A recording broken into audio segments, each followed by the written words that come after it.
Vani nothing can touch soul. तो यही भाव कि आत्मा को कुछ भी टच नहीं कर सकता क्योंकि वो निर्लिप्त है। जीवन में सुख दुख है तो वो सुख दुख आत्मा को नहीं छूते, बल्कि ये सुख दुख हमारा मन अनुभव करता है। सुख भी मन अनुभव करता है और दुख भी मन ही अनुभव करता है। लेकिन आत्मा निर्लिप्त रहती है।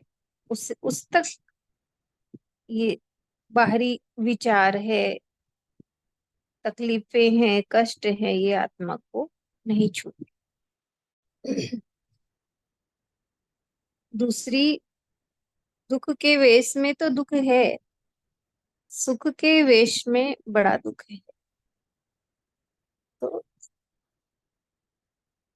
दुख के रूप में तो हमें दुख अनुभव होता ही है जब दुख आता है तो।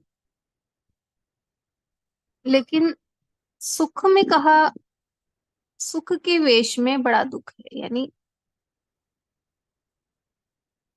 हमें लगता है कि जीवन में सब कुछ ठीक चल रहा है, सुख है, लेकिन उस सुख के वेश में बहुत बड़ा दुख छिपा है। क्योंकि सुख में हम, सुख में हमारी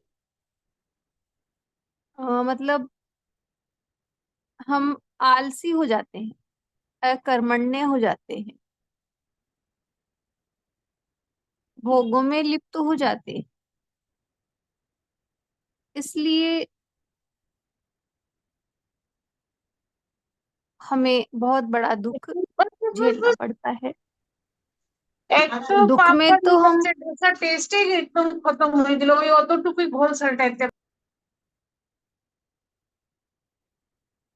हाँ, दुख में दुख आता है तब तो हम अवेयर हो जाते हैं और दुख को अनुभव भी करते हैं, लेकिन सुख में वो हमारी अवेयरनेस चली जाती है। हम रिलैक्स रहते हैं, कोई एफर्ट नहीं करते। इसलिए फिर हमें बहुत बड़े दुख का सामना करना पड़ता है। जैसे किसी व्यक्ति के पास धन है तो वो आराम से उसकी जिंदगी चल रही है, लेकिन वो और कमाने का प्रयास ही ना करे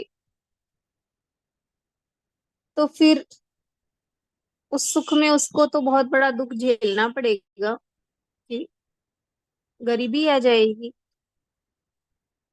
शरीर के प्रति भी अगर हम, शरीर स्वस्थ है उस वक्त भी अगर हम अवेयर ना हो अपने शरीर के प्रति, खान पान के प्रति, तो फिर बहुत बड़ा, उस सुख में भी बहुत बड़ा दुख है। इसी तरह आध्यात्मिकता में भी हमारे जीवन में सब कुछ चल रहा है सही, तो हम भगवान की प्रार्थना, शुक्रिया करना भूल जाते हैं, तो वो भी, उस सुख में भी एक बहुत बड़ा दुख छिपा है। इसलिए यही है कि सुख के समय संतों ने इसीलिए कहा, सुख में सुमिरन करे तो दुख काहे का हो। हरिओम। হ্যাঁ।